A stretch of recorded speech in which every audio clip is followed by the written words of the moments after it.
Formula ఈ car race కేసులో ఇవాళ మళ్లీ హైకోర్టును ఆశ్రయించనున్నారు మాజీ మంత్రి కేటీఆర్.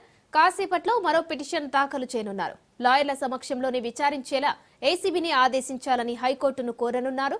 గతంలో న్యాయవాది సమక్షంలో విచారణ జరపడానికి ఏసీబీ నిరాకరించింది. దీంతో విచారణకు వెళ్లిన కేటీఆర్ హాజరు కాకుండానే ఏసీబీ ఆఫీస్ నుంచి వెనుతిరిగారు. ఇక నిన్న కేటీఆర్ క్వాష్ పిటిషన్ను తెలంగాణ హైకోర్టు తోసిపుచ్చడంతో ఏసీబీ దూకుడు పెంచింది. ఈ నేపథ్యంలో రేపు విచారణకు రావాలని ఏసీబీ ఆదేశించడంతో న్యాయవాది సమక్షంలో విచారణ జరిగేలా చూడాలని కోరుతూ కేటీఆర్ హైకోర్టును ఆశ్రయించనున్నారు.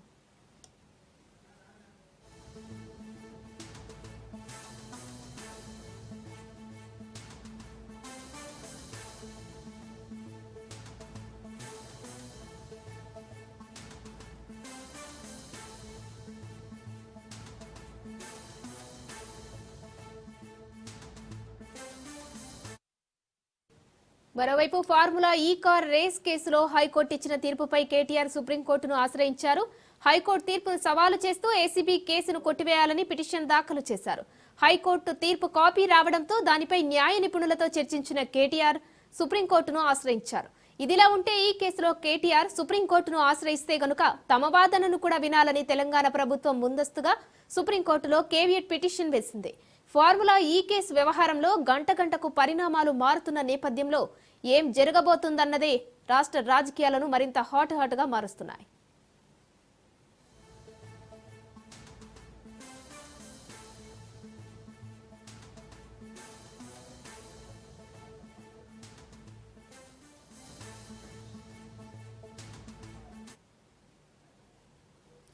ఇక రేపు విచారణకు హాజరు కావాలని ఏసీబీ నోటీసులు జారీ చేసింది కేటీఆర్ కు. దీనికి సంబంధించి మరిన్ని డీటెయిల్స్ మా ప్రతినిధి రత్నకుమార్ అందిస్తారు. రత్నకుమార్, మొత్తానికి కేటీఆర్ న్యాయవాదుల సమక్షంలో విచారించాలని చెప్పేసి ఓ పిటిషన్ దాఖలు చేశారు. ఈ నేపథ్యంలో ఏసీబీ కోర్టు మాత్రం రేపు విచారణకు రావాలని కేటీఆర్ కు నోటీసులు కూడా అందజేసింది.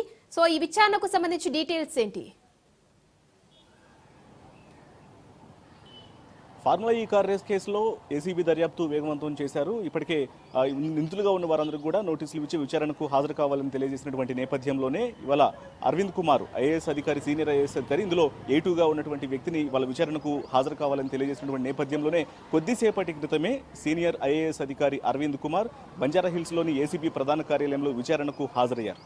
నిన్న చెప్పారు, ఇవాళ ఉదయం ఆయన 9:55 ప్రాంతంలో యొక్క విచారణకు హాజరైనట్లు కూడా తెలుస్తోంది. ప్రస్తుతం అరవింద్ కుమార్ యొక్క విచారణ అనేది ఏసీబీ ప్రధాన కార్యాలయంలో ఏసీబీ అధికారుల సమక్షంలో కొనసాగుతూ ఉంది. ముఖ్యంగా ఫార్ములా ఈ కార్ రేస్కు సంబంధించినటువంటి కేసులో A1, A2, A3గా ముగ్గురు, ఇందులో కేటీఆర్, అలాగే సీనియర్ ఐఏఎస్ అధికారి అరవింద్ కుమార్, మరోవైపున మాజీ చీఫ్ ఇంజనీర్గా పనిచేసినటువంటి HMDAలో BLN రెడ్డి, ఈ ముగ్గురును కూడా నిందితులుగా చేర్చడం జరిగింది. అయితే వరుసగా వీరందరికీ నోటీసులు ఇచ్చి విచారణలో పాల్గొనాలని తెలియజేసినటువంటి నేపథ్యంలోనే ఇక ఇవాళ అరవింద్ కుమార్ విచారణకు హాజరయ్యారు. రేపు బీఆర్ఎస్ వర్కింగ్ ప్రెసిడెంట్ మాజీ మంత్రి కేటీఆర్ విచారణకు హాజరు కాబోతున్నారు. ముఖ్యంగా ఇప్పుడు అరవింద్ కుమార్ యొక్క విచారణలో అనేక కీలక అంశాలు ప్రస్తావనకు వచ్చినటువంటి అవకాశాలు చాలా స్పష్టంగా కనిపిస్తున్నాయి. ఎందుకంటే ఫార్ములా ఈ కార్ రేసు కేసుకు సంబంధించి జరిగినటువంటి లావాదేవీలు మొత్తం కూడా దాదాపు 45 కోట్ల రూపాయలు విదేశీ అకౌంట్లకు ట్రాన్స్ఫర్ అయినటువంటి సమక్షంలోనే ఆ సమయంలో ఆ మున్సిపల్ శాఖకు సంబంధించి అర్బన్ డెవలప్మెంట్లో స్పెషల్ చీఫ్ సెక్రటరీగా పనిచేశారు సీనియర్ ఐఏఎస్ అధికారి అరవింద్ కుమార్.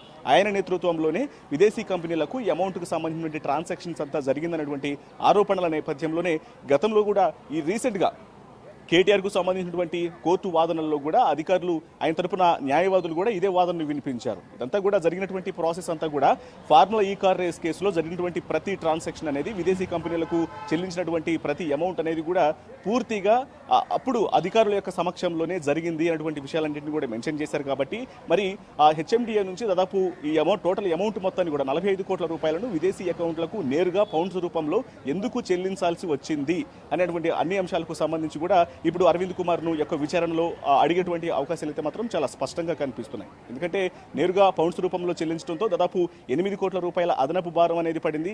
ఈ 8 కోట్ల రూపాయలను కూడా HMDA తన ఖాతాల నుంచే నేరుగా చెల్లించాల్సి వచ్చింది. సో వీటన్నింటికి సంబంధించి కూడా పూర్తి వివరాలను అరవింద్ కుమార్ను రాబట్టేటువంటి అవకాశాలు ఉన్నాయి. మరోవైపు మున్సిపల్ శాఖ మంత్రిగా పనిచేసినటువంటి కేటీఆర్ను రేపు విచారణలో అనేక కీలక అంశాల గురించి ప్రస్తావించాలి, తదుపరి చర్యలు తీసుకోవాలంటే మాత్రం ఇవాళ అరవింద్ కుమార్ ఇచ్చినటువంటి స్టేట్మెంట్ అనేది చాలా కీలకంగా మారబోతుంది. అందుకని ఈ యొక్క విచారణ అనేది చాలా ప్రాధాన్యతను సంతరించుకుంది. ఇక ఇవాళ సాయంత్రం వరకు కూడా ఈ యొక్క విచారణ కొనసాగే అవకాశాలు అయితే మాత్రం చాలా స్పష్టంగా కనిపిస్తున్నాయి. ఇక మరోవైపు ఈ కేసులో A3గా ఉన్నటువంటి బిఎల్ఎన్ రెడ్డి మరోవైపు ఈడీ అధికారులు ఇచ్చినటువంటి నోటీసులను బట్టి కొద్దిసేపటి క్రితమే ఆయన కూడా ఈడీ విచారణకు హాజరు కావడం జరిగింది.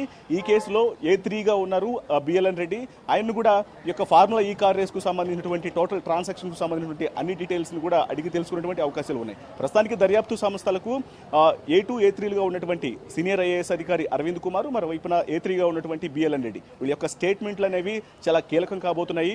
వీరు ఇచ్చినటువంటి స్టేట్మెంట్ల ఆధారంగానే నెక్స్ట్ కేటీఆర్ యొక్క విచారణ కొనసాగేటువంటి అవకాశాలు అయితే మాత్రం చాలా స్పష్టంగా ఉంటాయి. ఇక మరోవైపు కేటీఆర్ కూడా ఈ కేసులో తను ఇప్పటికే రేపు ఏసీబీ యొక్క విచారణలో పాల్గొనాల్సి ఉంటుంది. ఇక మరోవైపు ఈడీ అధికారులు కూడా 16వ తారీఖున విచారణకు రావాలని తెలియజేసినటువంటి పరిస్థితుల్లో ఇక రేపు విచారణకు ఏసీబీ విచారణకు హాజరయ్యేందుకు కూడా ఆయన ముమ్మరమయ్యారు. మరోవైపు ఏసీబీ విచారణలో పాల్గొనాలంటే మాత్రం ఖచ్చితంగా తనకు లాయర్ల సమక్షంలో ఈ యొక్క విచారణ కొనసాగేలా అనుమతి ఇవ్వాలి అంటూ కూడా మరికొద్ది సేపట్లోనే హైకోర్టులో లంచ్ మోషన్ దాఖలు చేసేటువంటి అవకాశాలు ఉన్నాయి. మరి లాయర్లతో సహా విచారణను కంటిన్యూ చేసేలా కోర్టు అవకాశం ఇస్తుందా లేదనేది కూడా మరికొద్ది సేపట్లో తేలే అవకాశం ఉంది. ఎందుకంటే రీసెంట్గా ఏసీబీ విచారణకు పాల్గొనాలి అని చెప్పినప్పుడు తను అడ్వకేట్లతో సహా బంజారాహిల్స్ ఏసీబీ ప్రధాన కార్యాలయానికి రావడం జరిగింది. కానీ ఆ సమయంలో పర్మిషన్ లేదు అని ఏసీబీ అధికారులు తెలియజేసినటువంటి పరిస్థితుల్లోనే కేటీఆర్ విచారణలో పాల్గొనలేదు. కాబట్టి మరి ఇప్పుడు లంచ్ మోషన్ దాఖలు చేసి హైకోర్టు నుంచి పర్మిషన్ తెచ్చుకోవాలనుకుంటున్నారు. పూర్తిగా ఈ డీటెయిల్స్ మొత్తం కూడా క్లియర్గా ఇటు లీగల్ టర్మ్స్ అన్ని కూడా పరిశీలించాలంటే మాత్రం అడ్వకేట్ యొక్క సమక్షంలోనే యొక్క విచారణ జరగాలని తెలియజేస్తున్నటువంటి పరిస్థితుల్లో హైకోర్టు రత్నకుమార్, అలాగే ఏదైతే హైకోర్టు ఇచ్చిన తీర్పును సవాల్ చేస్తూ సుప్రీంకోర్టులో కేటీఆర్ పిటిషన్ దాఖలు చేశారు. సో ఈ నేపథ్యంలో తెలంగాణ ప్రభుత్వం కూడా తమ వాదనలు కూడా పరిగణలోనికి తీసుకోవాలని చెప్పేసి కూడా చెప్పినట్టు ఉంది. సో దీనిపై డీటెయిల్స్ ఏంటి? ఇప్పటికే హైకోర్టులో క్వాష్ పిటిషన్ కొట్టివేసిన తర్వాత ఇమీడియట్గా కేటీఆర్ తరఫున న్యాయవాదులు సుప్రీంకోర్టును ఆశ్రయించడం జరిగింది. సుప్రీంకోర్టును ఆశ్రయించి ఈ పిటిషన్ క్వాష్ చేయడానికి కూడా సవాల్ చేసినటువంటి అవకాశాలు ఉన్నాయి. మరోవైపున ఆ క్వాష్ పిటిషన్కు సంబంధించినటువంటి సవాల్ చేయడంతో పాటు దీనికి సంబంధించి తదుపరి వెంటనే ఒకవేళ అది తీర్పు అనేది అనుకూలంగా రాకపోతే మాత్రం ముందస్తు బెయిల్ ఇచ్చేలా కూడా దీన్ని పిటిషన్ కూడా మూవ్ చేసినటువంటి అవకాశాలు అయితే కనిపిస్తున్నాయి. సో మొత్తం ఓవరాల్గా వీటన్నింటికి సంబంధించి మరి కోర్టు ఎటువంటి తీర్పుని ఇస్తుంది అనేది కూడా ప్రస్తుతానికి సస్పెన్స్గా మారింది. అయితే ఎప్పుడైతే సుప్రీంకోర్టును కేటీఆర్ ఆశ్రయించడం జరిగిందో ఇమీడియట్గా ఏసీబీ తరపున న్యాయవాదులు కూడా ఒక కౌంటర్ను దాఖలు చేసి కేటీఆర్ యొక్క వాదనలు పిటిషన్ను ఆర్గ్యుమెంట్లోకి తీసుకునే ముందుగానే తమ యొక్క వాదనలు కూడా వినాలంటూ కూడా ఏసీబీ అధికారులు తెలియజేస్తున్నారు. కాబట్టి మరి సుప్రీంకోర్టు నుంచి ఎటువంటి తీర్పు వస్తుందనేది కూడా కొంత వేసి చూడాల్సిన అవసరం అయితే ఉంటుంది. Right, thank you Ratnakumar.